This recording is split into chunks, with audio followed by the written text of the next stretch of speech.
Story recapped here. Today, I'm going to explain an adventure, fantasy, and horror film called Forbidden Empire. Spoilers ahead, watch out and take care.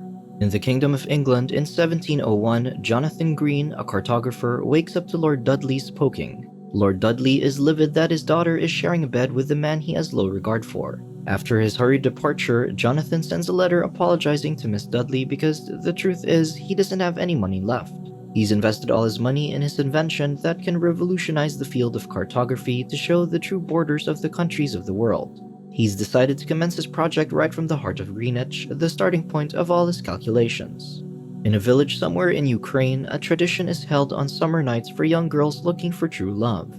They float burning candles on wreaths in the water, and if some young man gathers in her wreath, then she'll know he is her destiny. One of the girls, Panushka, goes missing during the rite. In the dark, her friend, Nastusia, discovers her in the swamp, gasping for breath. Panushka grabs onto Nastusia's skirt and pulls her deep into the water. A demon with a ram's head and giant horns pulls out Nastusia and lays her on the ground. The next day, Panushka is discovered by her father in the swamp. She whispers a request to have Coma Brutus, a student priest in the seminary, pray over her for 3 nights, for he knows who's inside the sheep's skin. The moment her uttering ends, she stops breathing too. Later on, Coma Brutus prays for the soul of Panushka in the old church. A few lines into the prayer, an entity comes, sending flowers into the air. Also, a raging wind swirls across the cross. Then, the entity in the form of an angry spirit comes charging at the young priest. Sotnik, Panushka's bereaved father, gives Paisi, the village priest, 1,000 gold coins to hand to Coma Brutus.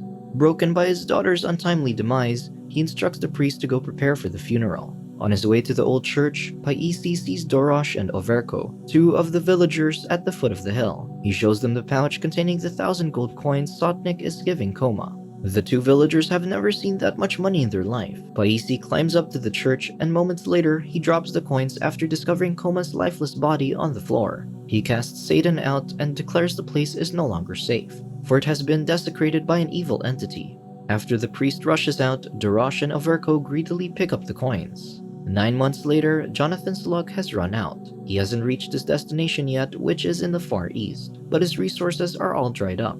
Back home, Miss Dudley has given birth to Jonathan's child. In the middle of the woods, Jonathan alights from the carriage to relieve himself. The horses start moving, so he quickly zips up and hops on. Out of nowhere, a pack of famished wolves starts chasing the carriage. He climbs to the roof to shoot them with his rifle, and some of the wolves disappear into thin air. In a not-so-distant place, villagers are roasting a pig on fire. The carriage barges into the fence, catching fire and sending Jonathan flying into the air. He lands in the mud, creating panic among the villagers. Paisi grabs a cross and proclaims the stranger is sent by Satan to penetrate their circle. But one of the villagers doubts because Jonathan's knees are knocking together in fear. After Jonathan introduces himself as a scientist and a subject of the Queen of England, the people become convinced he means no harm. Meanwhile, Sotnik asks Paisi to hold his daughter's funeral at the old church because it's been 12 months since her death. He offers to have the road cleared by his men, but Paisi's still extremely fearful whenever he's reminded of the place. Later on, after obtaining the map of the stranger, Sotnik asks a servant, Petrus, to discreetly fetch Jonathan. As a grieving father, he cannot let his daughter rot in the church without having a proper funeral. When he finally meets Jonathan, he asks him to make a map of the land that surrounds the old church. In return, he's willing to pay him 1,000 gold coins. Jonathan, badly in need of money, accepts, but he requests to have someone as a companion to help him in the mission. As Jonathan returns to his cottage, the villagers invite him for a feast. They talk about Coma Brutus, the fellow who perished in the church while praying for Panushka. One of the villagers takes out a piece of chalk and tells Jonathan it's the most important thing they own. He says if one draws a circle around himself, then not even the devil can touch him. Nastusia, who has lost her ability to speak since the incident, comes in to get some food. When asked if she's going to the swamp, she ignores the villagers and goes outside. Out of curiosity, Jonathan asks if anyone has heard of Coma's fate. Little do they know, Coma used to battle Panushka in the old church every night. And every sunrise, as soon as the rooster crowed, Panushka would return to her coffin and fall into a deep slumber. Meanwhile, in England, Miss Dudley sends off a pigeon with a message for the father of her child.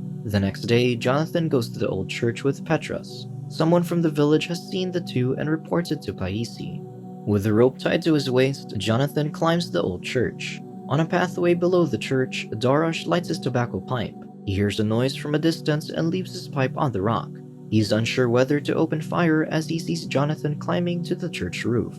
Upon reaching the dome, Jonathan peeps into a hole on the roof and sees nothing. Petrus, fearful of the stories he has heard, refuses to get inside.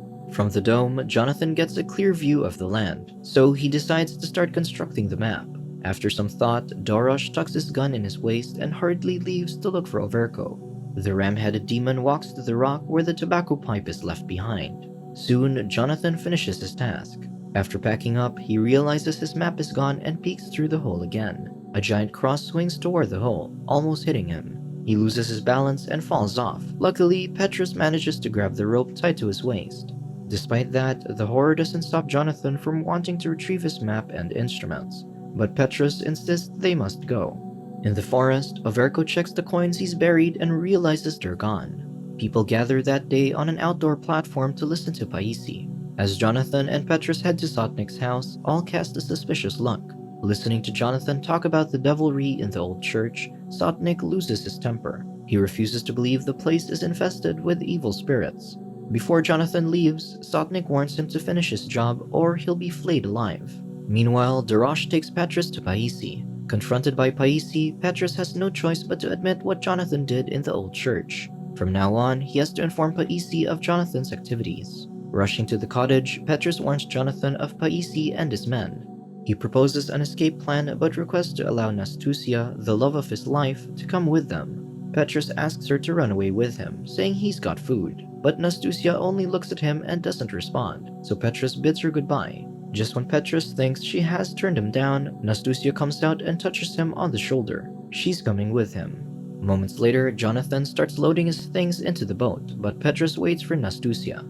There's one thing that she needs to do before she leaves. For one last time, she wraps 2 pieces of bread and brings them outside. Petrus sees her walking to the swamp. He calls her, but she doesn't hear him.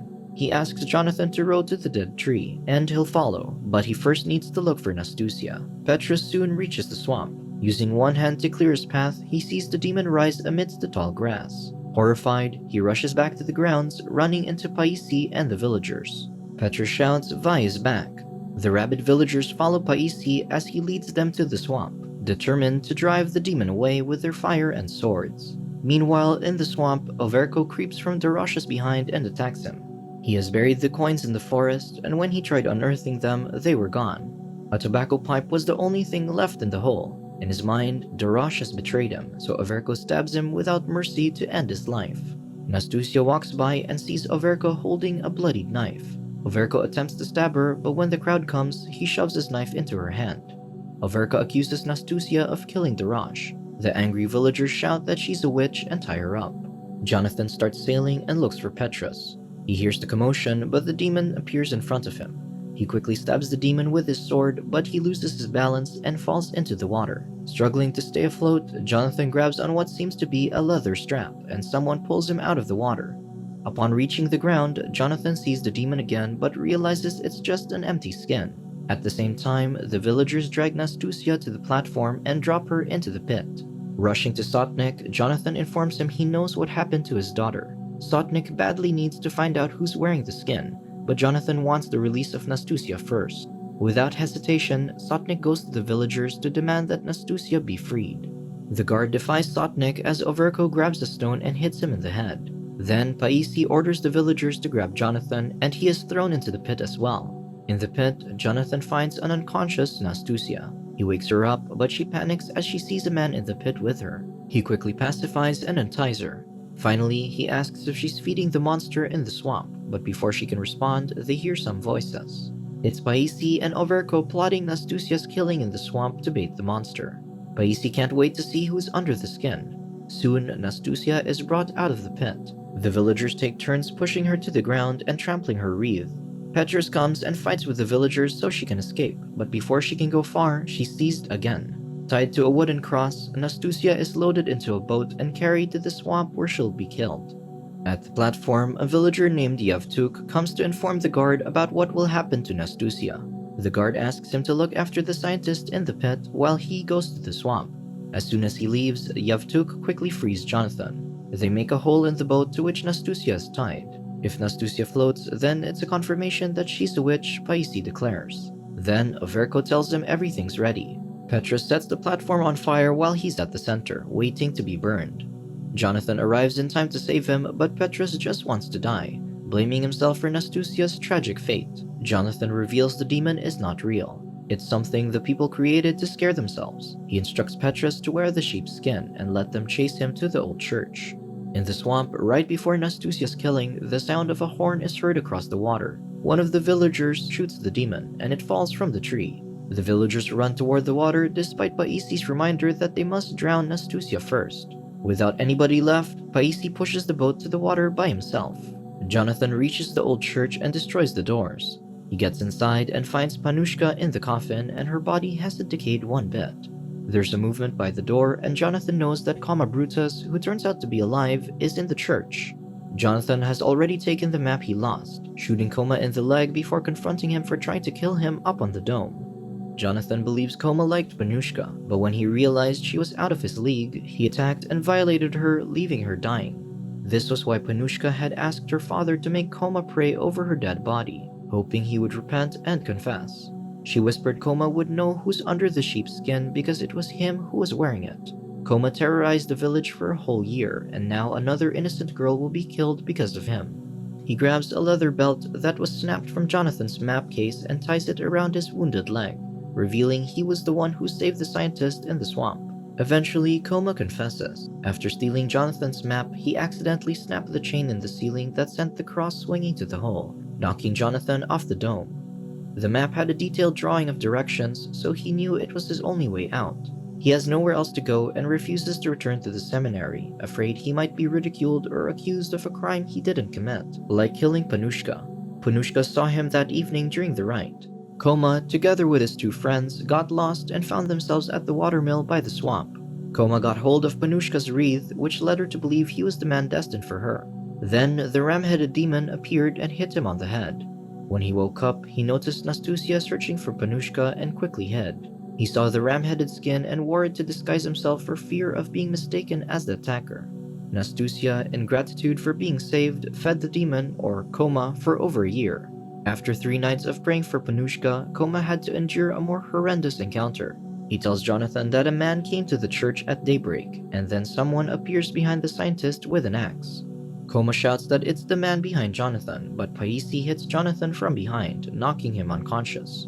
Delusions plaguing him, he confesses his desire for Panushka, also revealing he attacked Coma with a pouch of coins. He only wanted to scare Panushka that night, and that's why he wore the skin. In his eyes, she was seducing him. At the same time, Jonathan regains consciousness. Paisi says he only got tempted, but to him, it's the temptress who had sinned. His delusions doesn't stop there, though. He learned through his travels to Europe what was needed to start a new religion, and with this knowledge, Paisi declares himself as the new messiah. Petrus hides the skin under a tree after luring the villagers away from the swamp. Dusk soon comes, and water has filled Nastusia's boat. She hears Petrus searching for her, but she eventually sinks. Jonathan is ordered to recite a prayer for the dying. He knows Paisi is about to kill him. While Jonathan reads the prayer, the priest boasts that he gets to decide who lives and who perishes. As he places a curse upon Jonathan, a bell tolls inside a church in England. Lord Dudley hands a pack of letters to his grandson, Daniel, who's about to get baptized. He confesses he has severely misjudged the child's father. The letters, written for the child's mother that he has read, will be published so the world will see how wrong it is to judge a person as rashly as he did. Another pigeon then arrives, and Lord Dudley tells his grandson they'll now see how the story ends. The villagers head to the old church. They're ready to hunt the demon, but they're not ready to see who the demon truly is. As they reach the top, they create a commotion that shakes the ground a little. Paisi places a curse upon Jonathan, but before he can kill the scientist, the giant cross plummets and hits Paisi, killing him. In the swamp, Nastusia slowly floats to the surface of the water. For the first time after a long while, she has found her voice again as she shouts for her father. Jonathan rises to his knees to face the cross while the villagers enter the church. A miracle has happened, he writes in his letter to Miss Dudley. He feels the breath of God. His touch has changed his fate. Never before has he felt anything like this. Coma Brutus becomes the new priest of the village. And as for Jonathan, he writes once more in his carriage. Now that his fear is vanquished and his scientific mind can again analyze his feelings, he concludes that all the fantastic events of the last days are nothing more than a figment of people's collective imagination. He sets out on a new journey, this time heading for the east. Subscribe to watch more videos like this. Turn on notifications. And leave a like, it really helps the channel out. Thank you for watching.